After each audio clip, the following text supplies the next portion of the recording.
And what is up, guys? Technicals Tinkers here, checking in on our 3D print operation for today. I've been vlogging about my 3D print thing here every day for, I don't know, maybe close to 2 months. So today, a little bit of a special day. Today is Thanksgiving, so you're watching this probably on Friday. And if you've been following the channel, again, welcome to all the new subscribers. I've been talking about how I'm slowing all the printers down because I have Thanksgiving here and I don't want too much going on. And so the only thing going right now is the Orange Storm Giga. We're printing the jawbone section of our giant T-Rex skull. And right now it says about 22 hours left on that. So tomorrow, sort of around this time, it should be finishing up, and hopefully on tomorrow, well, the day after tomorrow's issue, we'll have a example that we can put together. We can pop the jawbone in and hopefully be good to go and start talking about pricing and evaluating, how much filament it took, what we, the shipping dimensions, because that's going to be a huge one if I'm going to be able to put it in a box that's not oversized, so on and so forth. So that's what we're going to be working on there. Otherwise, everything else is quiet. All the Cobra's quiet, Soval quiet, P1P quiet, A1 quiet. So what are we going to talk about today? Well, fret not, because I always got something I can jabberjaw about. So today, if you've been following the channel, you know that I've been looking to really get into a 3D design program of some kind. Now, mostly every design that I've done thus far has been via Tinkercad. And so I would say that the majority of my workflow are the things that I actually design are very square, very geometric. Case in point, one of these mining stands, they're for the crypto stuff that I do. I did this in Tinkercad. It's obviously a rectangle with some holes cut out, some slots here for snaps, some little standoffs that I put heat sets in. It's very square, geometric, very simple. There's no fillets, there's no chamfers, there's none of that. It's all done in Tinkercad, and Tinkercad doesn't really do that kind of thing. But I've been looking for another program. Again, a lot of suggestions coming in for, well, obviously Fusion 360 is the #1 suggestion. Onshape, Shaper, Blender, Plasticity, etc. And so I've kind of looked at all these, and this has been something I've been doing over the past several weeks. Kind of looking at these programs, looking at some tutorials, trying out the different programs. I've tried Fusion 360. The past couple days I've been trying Plasticity. I've tried Onshape, Shaper. I've got Shaper on my iPad here. And it's really kind of like, trying all of these. They all, while some say they're parametric modeling versus direct, they all seem to have the same vibe. And it's a comment that I've seen before where it says, like, there's Tinkercad and then there's everything else. I've been looking around for something that's kind of like between Tinkercad and all these other programs, and because there's like a huge gap. And I've seen other people ask that question before too, and nothing like that seems to exist. Tinkercad's not really a CAD program. It's like, like I said before, it's for infants. It's what, someone in a kindergartner could probably wrap their head around Tinkercad. And that works great for me because my brain's dumb with that kind of stuff. But it really prompted more of a question, especially here in Plasticity, because I've heard a lot of people say that, like, if Tinkercad's your cup of tea, then maybe Plasticity is probably like going to be easier for you to wrap your head around. It's a little more intuitive perhaps than some of these other more fleshed out, more feature rich programs.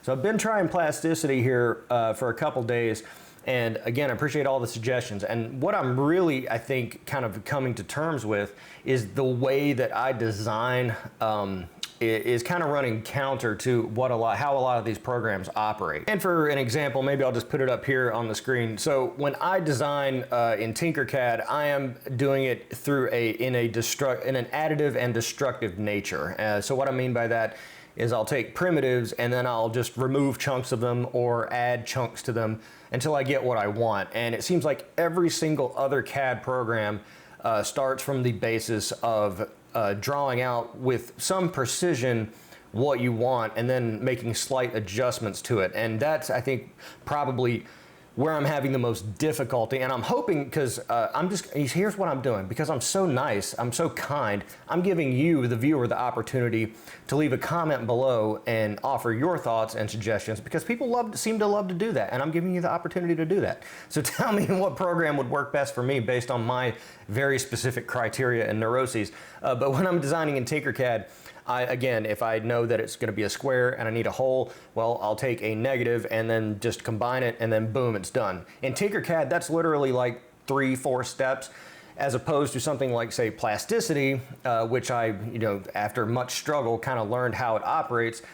use the Boolean operators, but then so you have to create a sketch, extrude it up, then select a Boolean operation, select the thing that you're subtracting from, select the thing that is the tool or the subtractor, and whether or not it's a difference in additive, there's various things that it will do and ways it will operate, and then commit it, and then it will remove the component from it. So it's like 10 steps, 12 steps in order to get the same result. And so because I'm coming from a place of a destructive nature in terms of the way I design, I'm not sure if that's the proper term, it seems like all these extra steps, because when I'm designing, I don't often know precisely what sort of shape I'm going for. All right, so the audio didn't pick up, and that's why I shouldn't switch cameras back and forth. But this is just basically an outline of, kind of my workflow.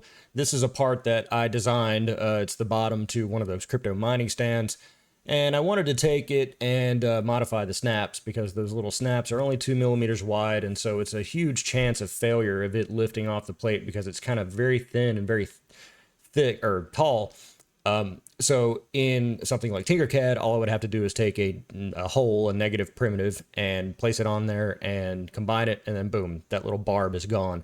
As opposed to something like plasticity here, you have to sketch out a rectangle, extrude it up, commit it, and make it a shape, and then select your Boolean operator, and then select the thing that you're subtracting from, then select the thing that is the subtractor, and then commit that, and then it removes it. And so you might say, well, that's not that many steps, that's not that much extra work, but overall in the course of a design, I feel there's so many of those, and that's because of the way I design it, that it's just going to be 10, those 5 extra steps, let's say, times 500 operations, that's significant. And so that's kind of the place I'm coming from. And I think more so it's it's sort of a thing of like, well, that's just the way it is, Matt. You're gonna have to deal with it, or just stay in Tinkercad, stay in the kiddie pool for the rest of your career.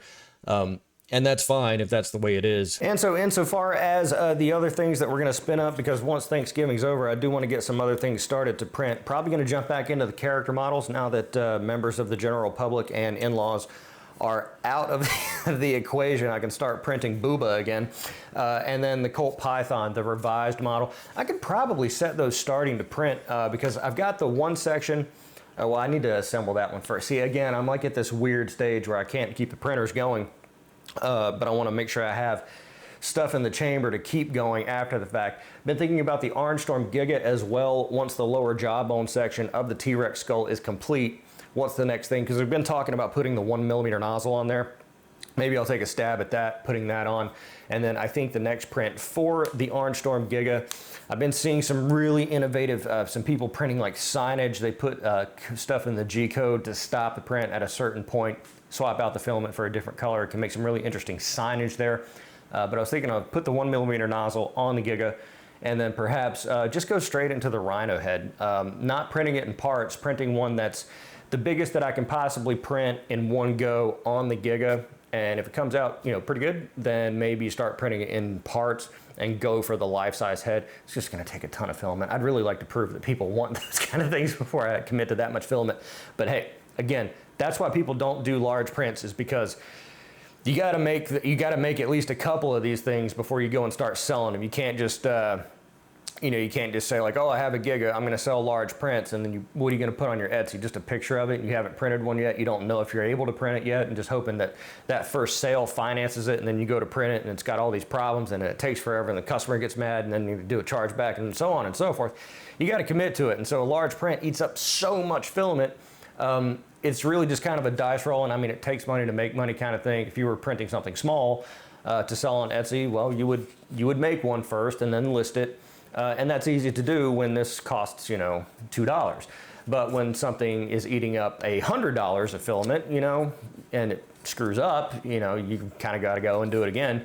That can become much more daunting of a proposition. But of course, it could be much more profitable of a proposition because not a lot of people are doing it. Again, I've said a million times, this is just me not as familiar in the 3D space, but more so in the general space, is that you want barriers to entry. You want to be able to do things that no one else can do because you're going to be the only game or one of the only games in town capable of doing it. So everyone has to come to you. Someone wants a life-size rhino head that's less than $1 bajillion, that's made out of resin or actually sculpted and has to be delivered on a rail car.